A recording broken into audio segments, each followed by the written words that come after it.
Some of you noticed that when I left on my sabbatical last March, the world seemed to be unraveling after the inauguration. It still is, isn't it? I decided one of the things that I wanted to do during my sabbatical was read The Parable of the Sower again by Octavia Butler. I had read it a long time ago, and the book was written in 1993. But much like how people read 1984 in 1984, I wanted to read Parable of the Sower because it was set to begin in March of 2025. So I started reading it in March of 2025.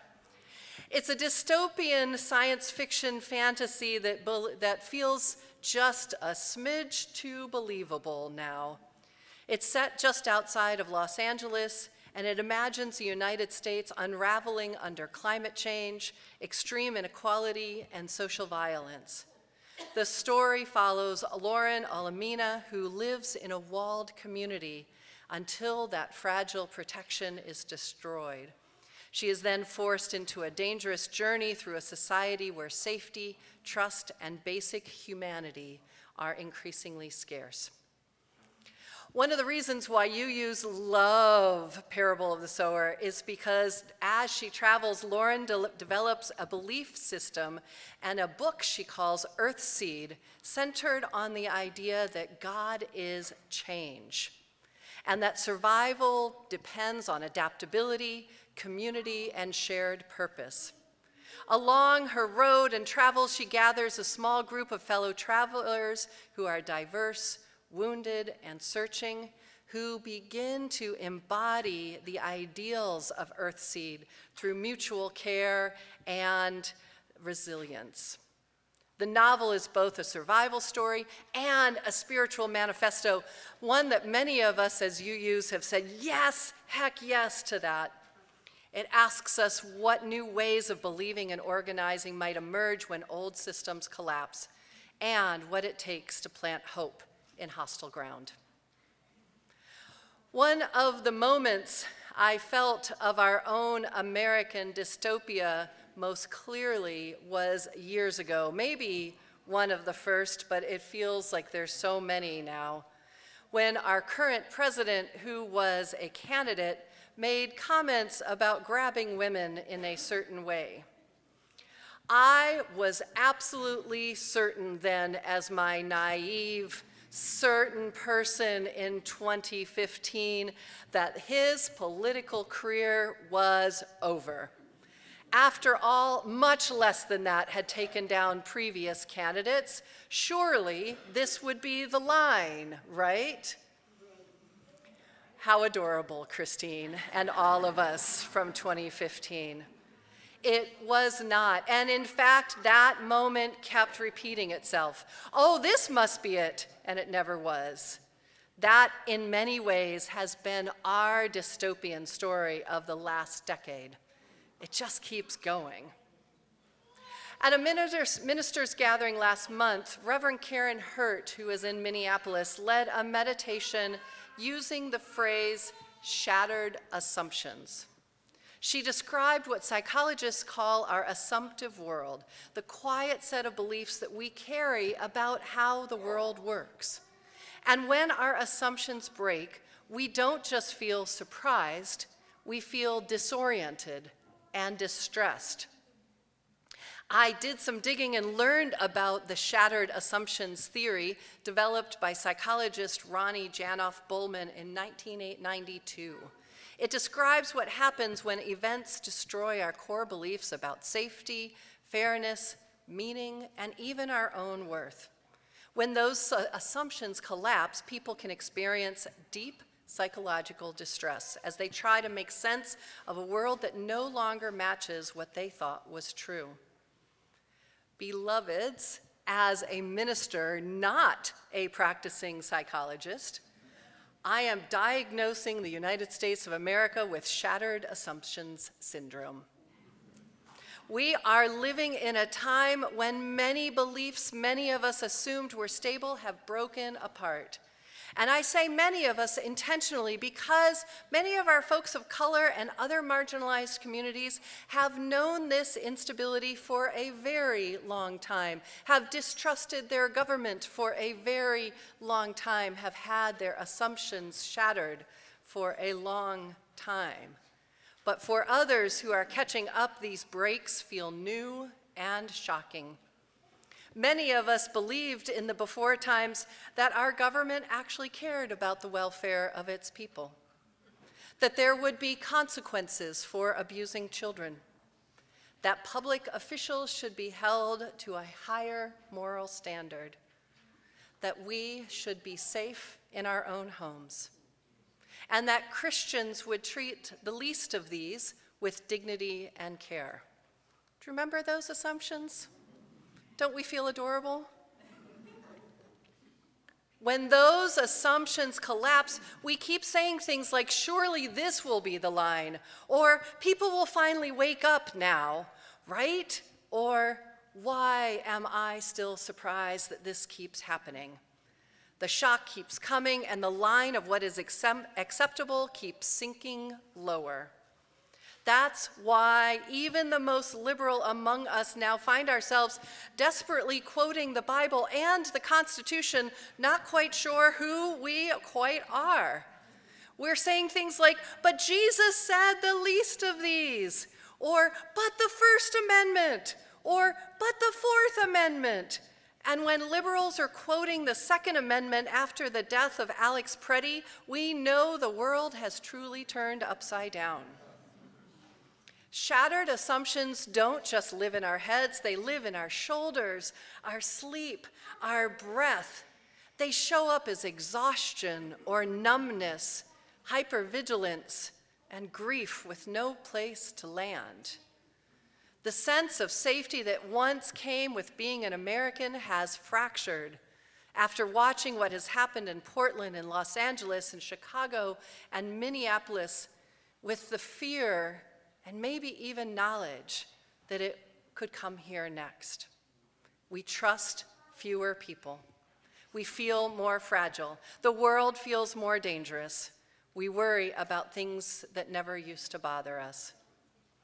So what, dear ones, is the antidote to shattered assumption syndrome? According to the theory, healing requires integrating what has happened into a new, more realistic worldview. Over time, people don't return to their old assumptions, but they can form new ones. Often they are more cautious, sometimes more cynical, but also more honest. This is why fantasy, science fiction, speculative fiction, all of these different genres matter so much in moments like these. Stories help us imagine how people live when their assumptions are gone. That's why we return to stories like The Lord of the Rings, Star Trek, Star Wars, Harry Potter, or even Wicked. These worlds show us alternative ways of being. What I love about Octavia Butler is that her world feels so close to ours, and that her main character creates a theology out of it. Earthseed becomes a way to make meaning and survive. And if it helps her survive, maybe it can help us too. I'll be honest, I struggled to read this book. It felt too close, it felt too possible. I had to read it in little bits because I would find my body reacting in ways that just were not calming, and I needed to step away and then come back because I'm interested in where she goes with it and what can be possible. I felt like Butler was staring straight down the barrel of history, right at us.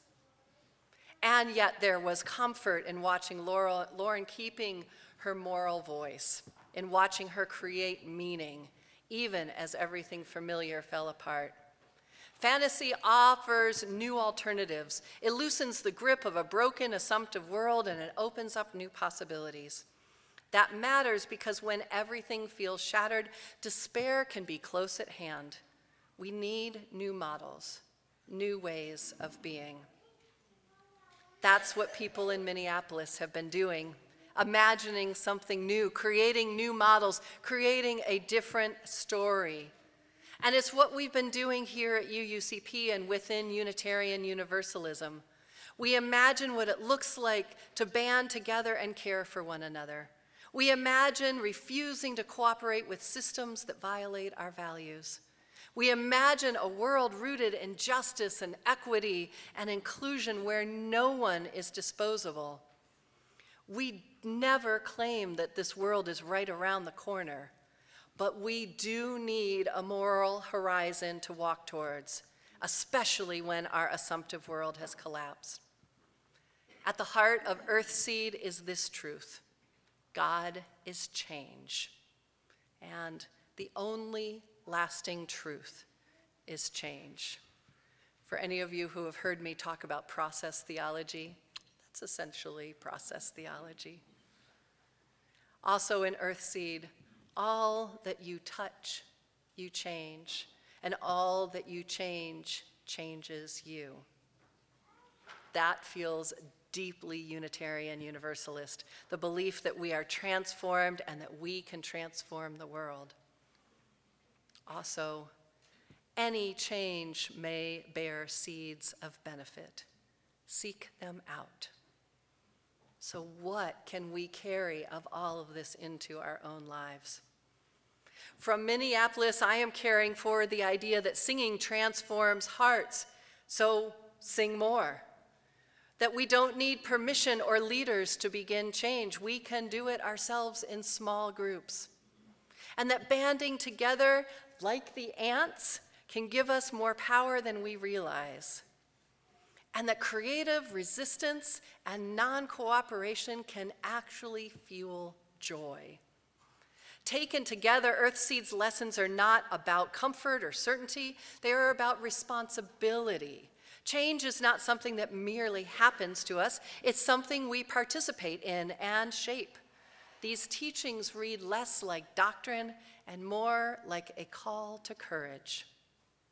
In Butler's world, survival depends on practicing the world you imagine together. The roadmap includes showing up even when you're tired, singing when you're afraid, practicing mutual aid, refusing isolation, and staying in relationship even when there are differences. So, beloveds, when our assumptions keep shattering, when the outrage renews itself every dang morning, let us remember this. Instead of fixing our gaze only on the dystopia, return to your moral compass. Imagine the world that you are helping to build and let that vision steady you when everything else feels unstable. Unitarian Universalism puts love at the center, full stop. Not as sentiment, but as covenant. Love as a practice, love as collective resilience, love that does not require the world to cooperate first. Love is the thing that still works when the Constitution doesn't and the Bible quotes fail. We move together, not because we have certainty, not because we have answers, but because we have each other. Unitarian Universalism does not promise us safety. It promises us community. It promises that when the world becomes unrecognizable, we will not face it alone. That when institutions fail, we will still show up. And that when the future feels terrifying, we will practice the world we long for anyways, through care and resistance, through song, through stubborn love. So when the dystopian story feels overwhelming, lift your eyes from the wreckage and find your people. This is where the good news lives, not in systems that may finally someday behave, but in the communities that refuse to stop loving. May we adapt without abandoning our values. May we imagine boldly, practice courage together, and choose love, not as a feeling, but as a way of life. And may that love carry us together toward a future that is more just, more tender, and more alive than the one that we are leaving behind. May it be so.